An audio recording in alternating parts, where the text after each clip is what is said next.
Welcome to our special Earth Day podcast. I'm Mitchell Beer, publisher of the Energy Mix, and I'm joined today by Denis Hayes, the chair and president of the Bullitt Foundation in Seattle. Denis was coordinator of the first Earth Day in 1970, which drew an estimated 20 million participants. Then he founded the Earth Day Network, which now extends to 180 countries, including Canada.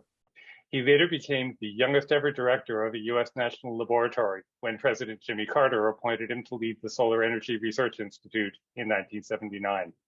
At the Bullitt Foundation, he's been promoting sustainable buildings and sustainable cities since 1992.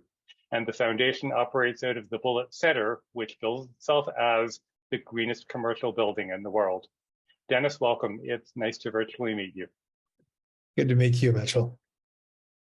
I'd like to start by taking you back to 1970, to a time when environmental consciousness was beginning to dawn, but no one outside the fossil industry knew about climate change just yet. What shifts have you seen in the technology, the politics, and in public momentum for the energy transition? And what will it take to get us moving far enough, fast enough to get climate change under control?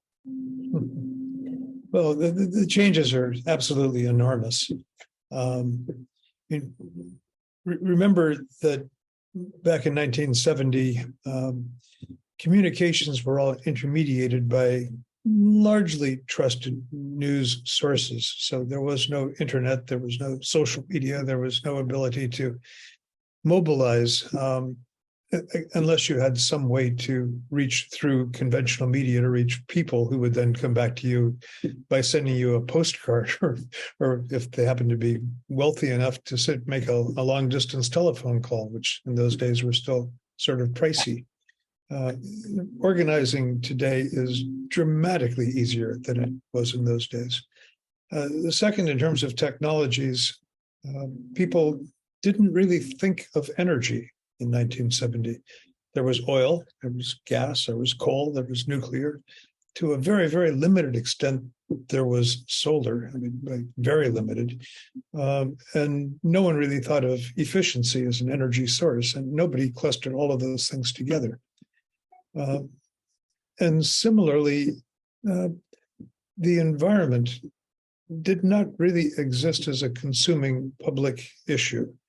There were people who were deeply concerned about oil spills, particularly after Santa Barbara, about water pollution, about air pollution, about freeways that are being cut through dynamic, prospering inner city neighborhoods.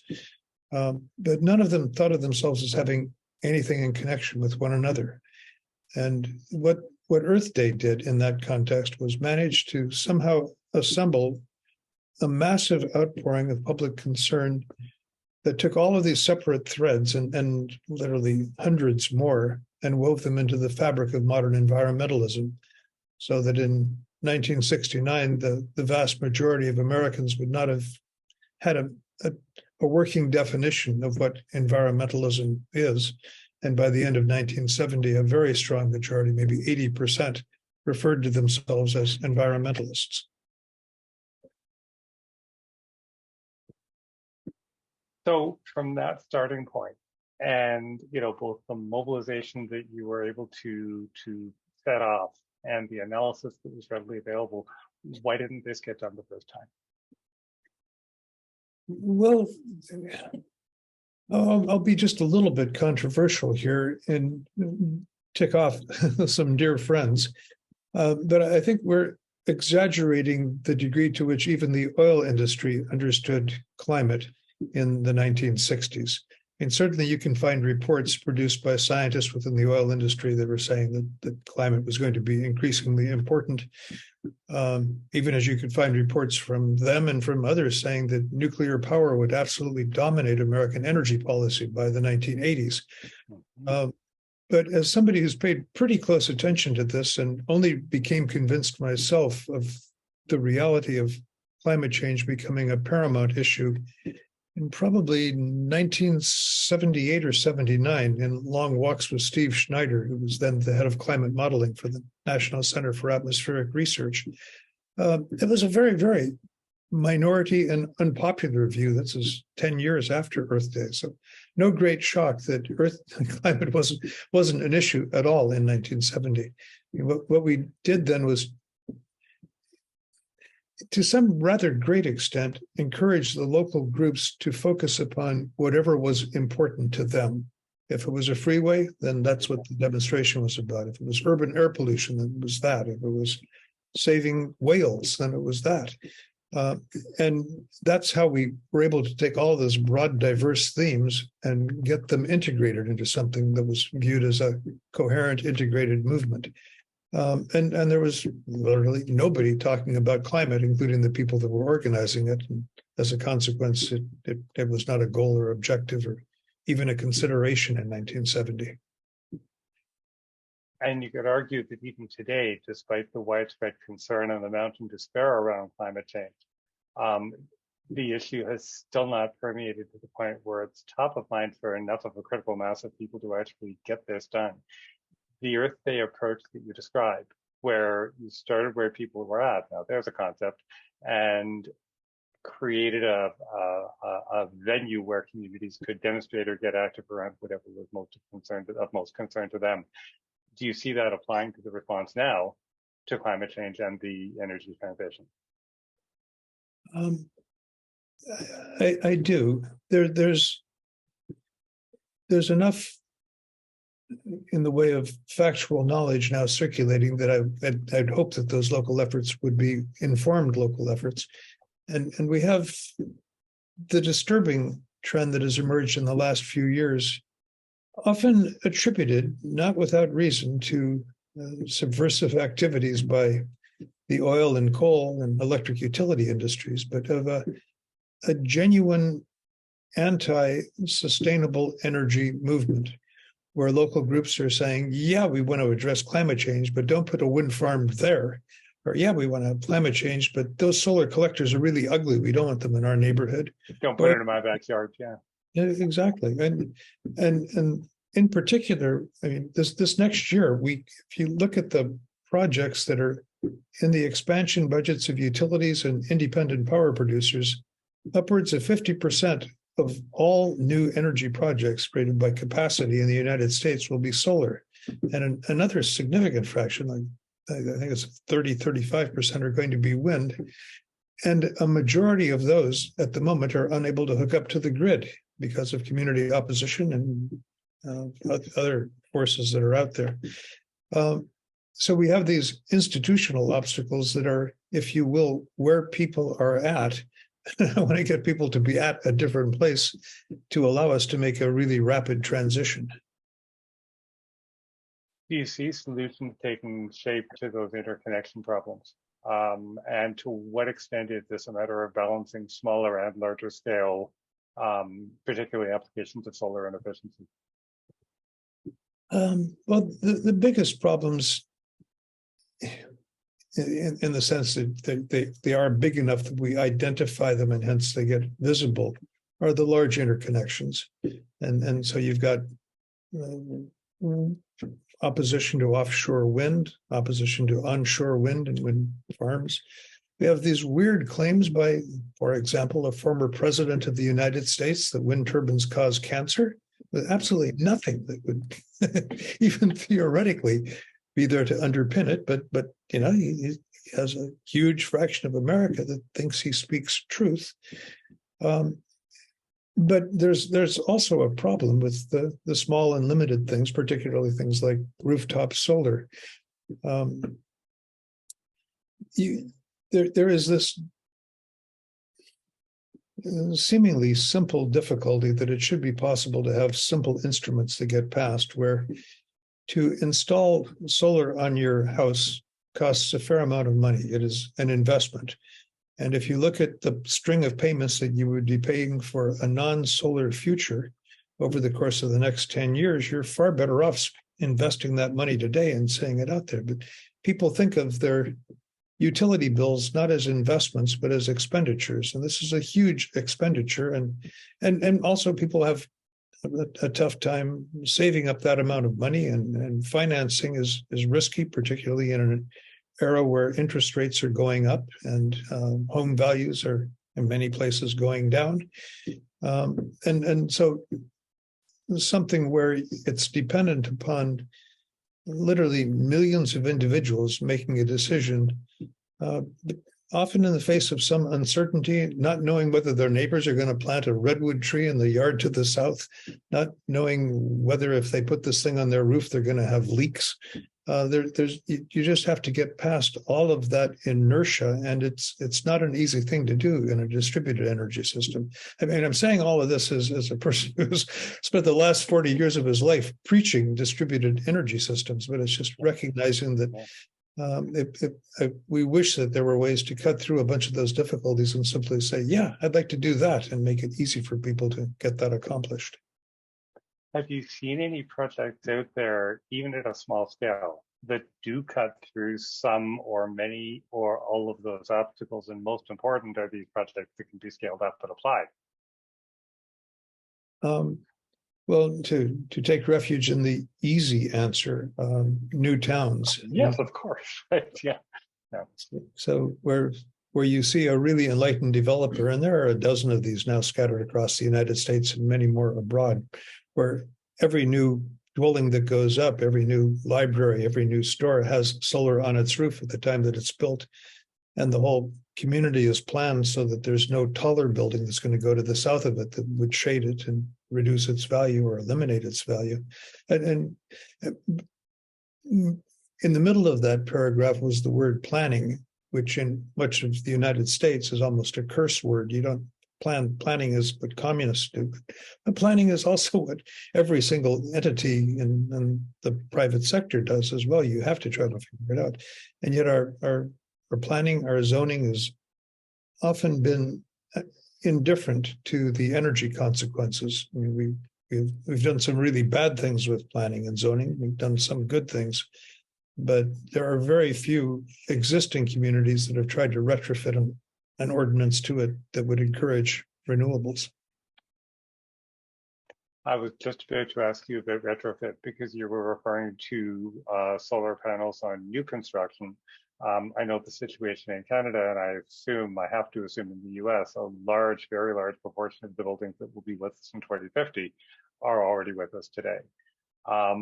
Through some of the work that you've been doing at the Bullitt Center, do you see where you've been able to help reshape our understanding of what's possible and achievable, particularly in retrofits of large buildings, but in energy efficiency and retrofits more generally?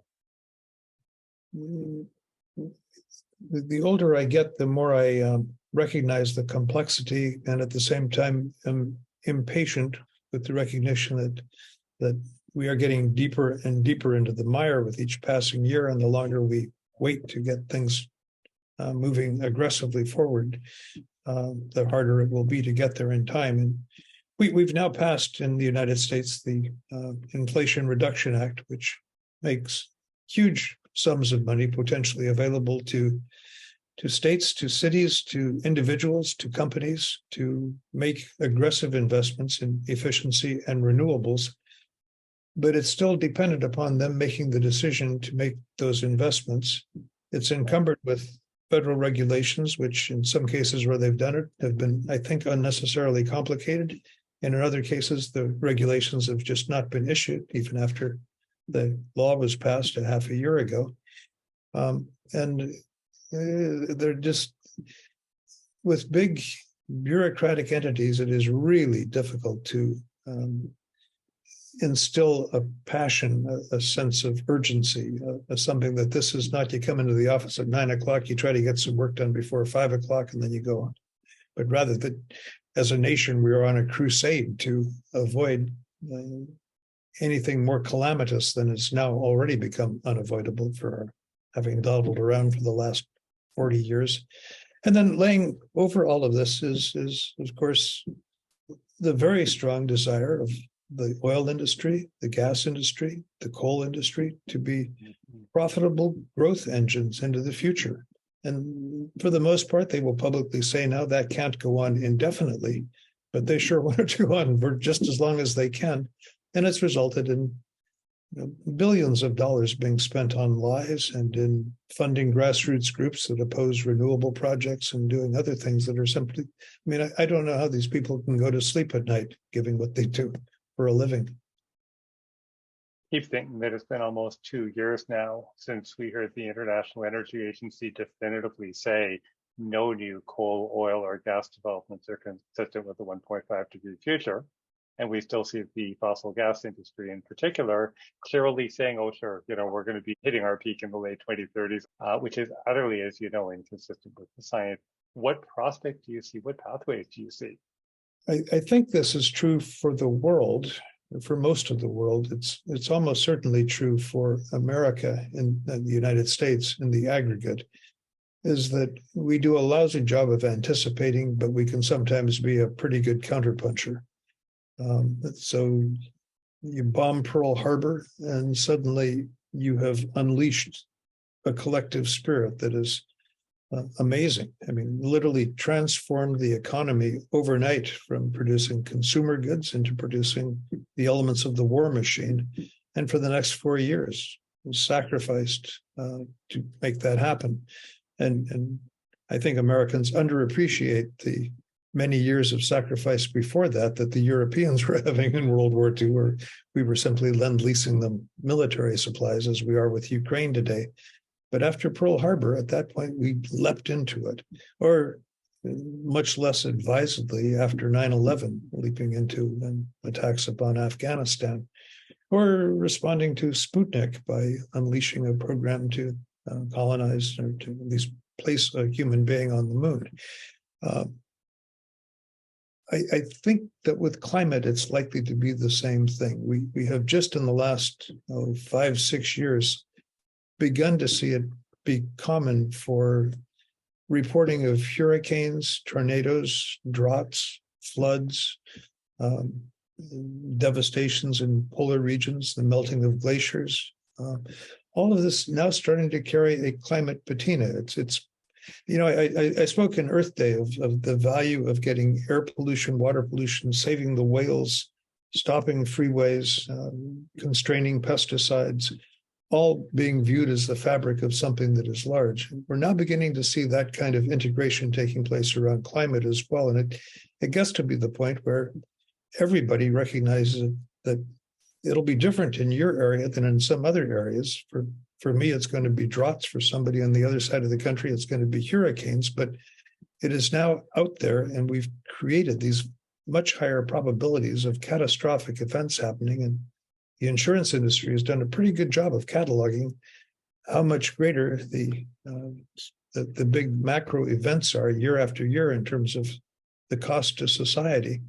And at some point, I think that just becomes a tilting point where people say, we just can't do this anymore. And even the folks who are now protesting against grid interconnections or protesting against rooftop solar, protesting against offshore wind are going to see.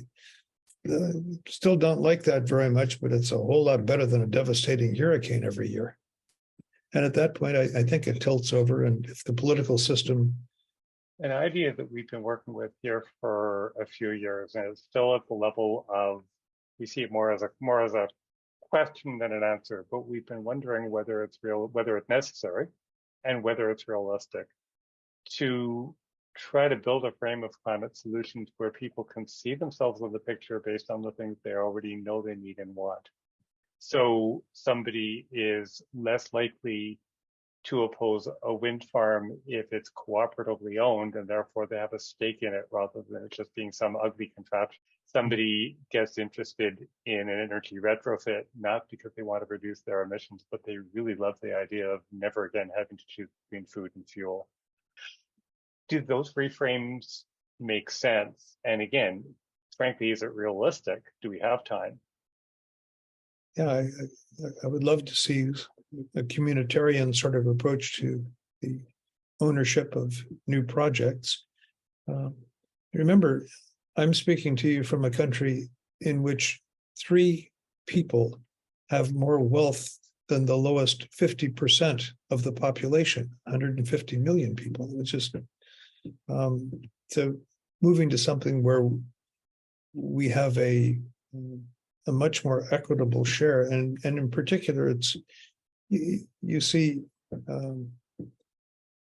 folks recognizing not only that they are better off economically, but that they are better off because of a particular investment in a particular project, and that their prosperity is somewhat dependent upon its success. Sure, that certainly makes the project more feasible. We can figure out ways to do that with wind farms and with other things as well. It's just whether we have the time to get that done, and the political will to get it done, time will tell. But I think it almost is a tautology to say that if it is in someone's economic interest to have something done, they are more inclined to support it than if it isn't.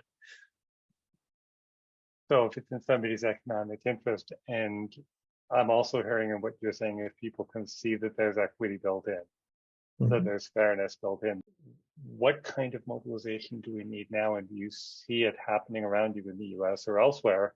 But particularly in my country, and to some reasonable extent in your country, the polarization is really quite dramatic. And there are folks who have bought into the type of populism that is preached by Donald Trump and by his various now imitators that we need to have on our side for that kind of a mobilization. How we win them back, I don't know. I mean, I've come more and more to think that my early perceptions of how stuff gets done were a little bit naive. I thought it was all about making reasoned arguments that were almost unassailable, that if you do this, everyone will be better off. And now I'm increasingly, tragically, thinking that much of it has to do with personalities, with someone who emerges as someone who is trustworthy, that people don't have time to understand the technicalities. If we had started on this as we intended to in the Carter administration, and so say he'd been reelected in 1980, then we would have been able to do something like an inflation reduction action and had the time to have this be dispersed throughout society and people make a whole series of decisions in their own best interests, and we get there.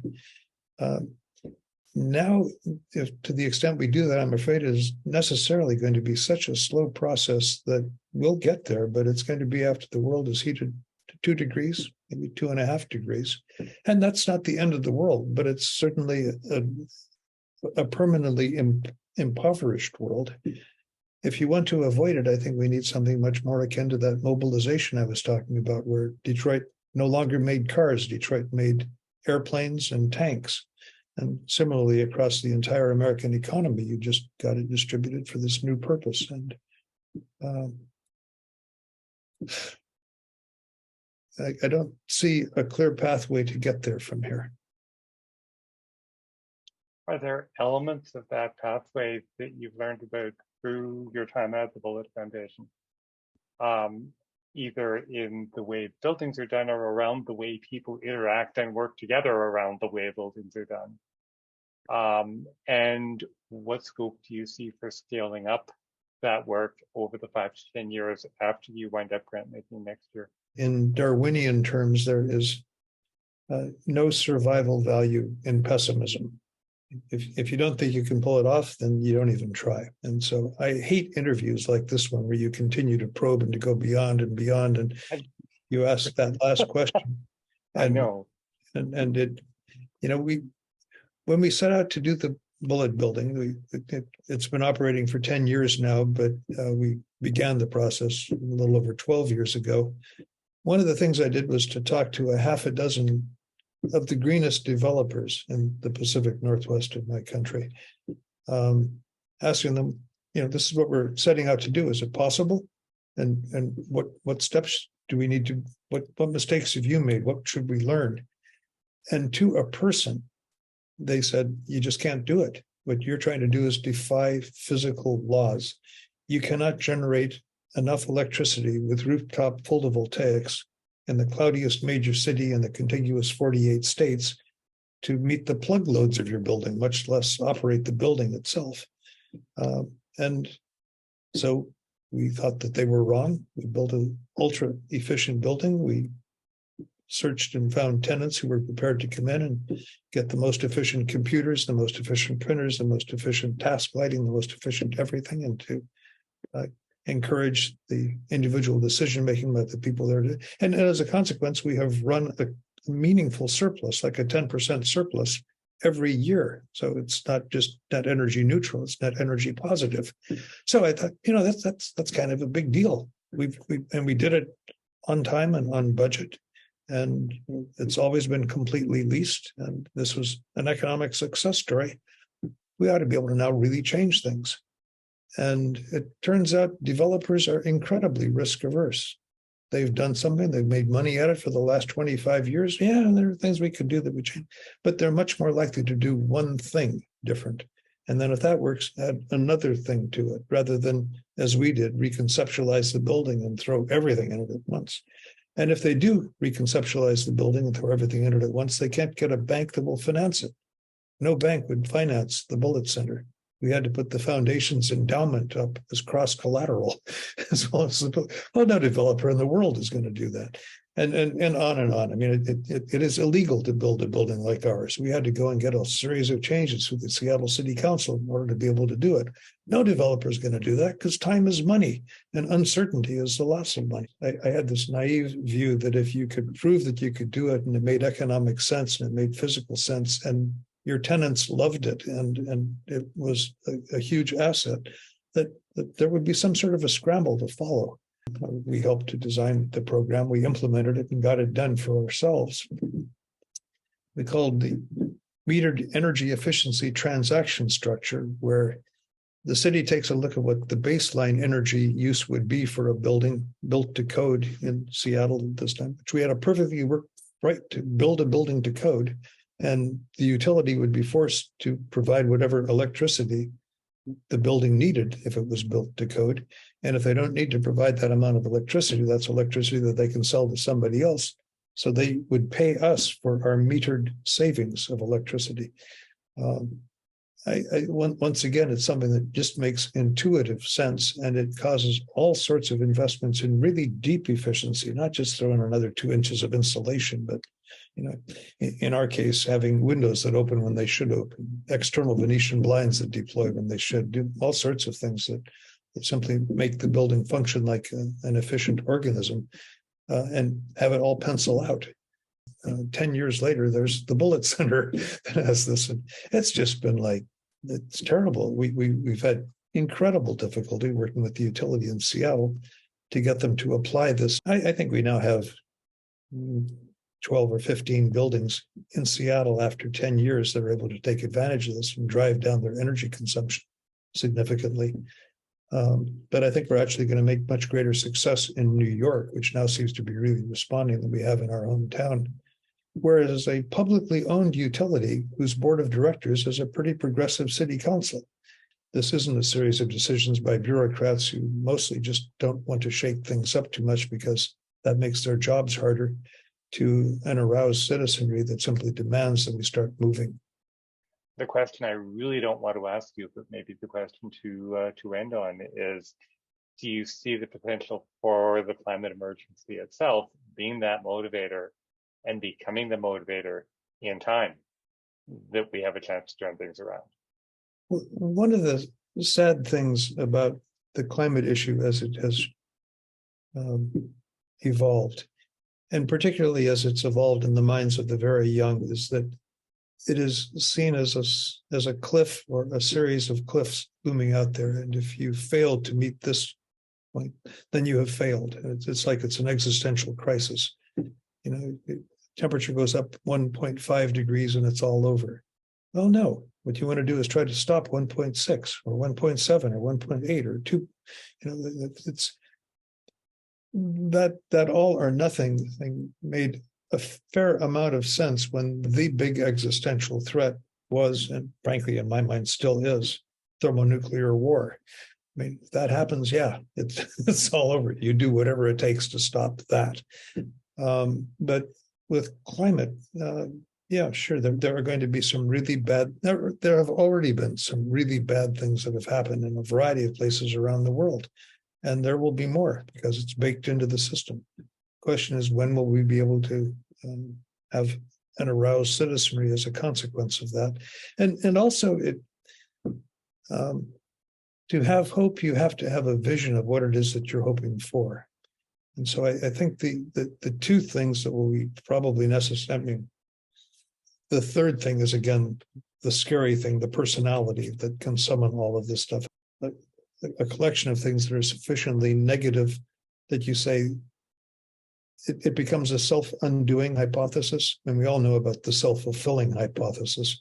Well, the self-undoing one says, if we keep on doing what we're doing, this is where we're going to be. And you take a look at that and say, oh my God, we got to avoid that.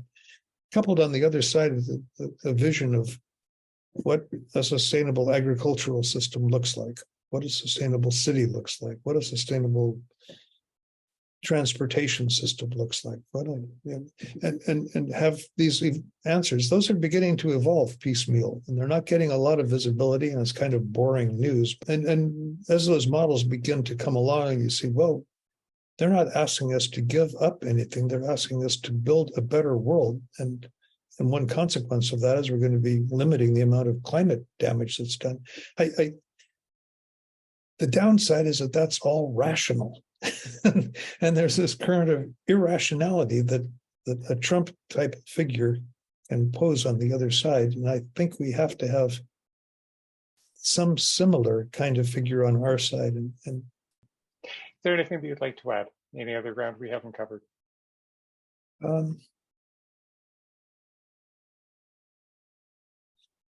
I suppose one just sort of final thought, because this whole interview, I've allowed myself to be slightly more bleak than I probably should. And I'm not a guy that gets up in the morning and wails and tears his clothing. Yeah, I wouldn't have thought so.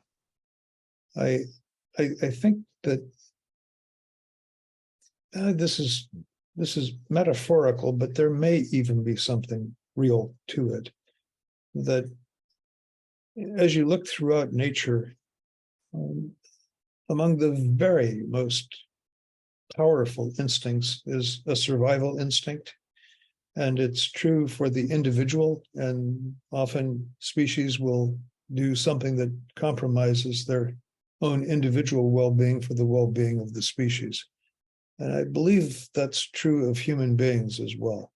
But as issues become more dire, some of that gets stripped away, and we come face to face with what the choices are and what the implications are for our future. And I have a basic quasi-biological belief that may contain an important part of what gives us a future. Use the goal as a motivator, but if it becomes absolutely clear, and frankly, for me, it's clear, we're not going to hit 1.5. That's not the end of the world. That's a failure. That's like the opposite team scored a touchdown, that the game is still out there and you're still playing it. Let's get 1.6. Let's get 1.8. Let's get just as much as we can, just as fast as we can. Let's get out there and fight for this. Okay, let's leave it there. Dennis, thank you. Thank you so much for taking the time. It was a pleasure. It's been really nice to speak to you.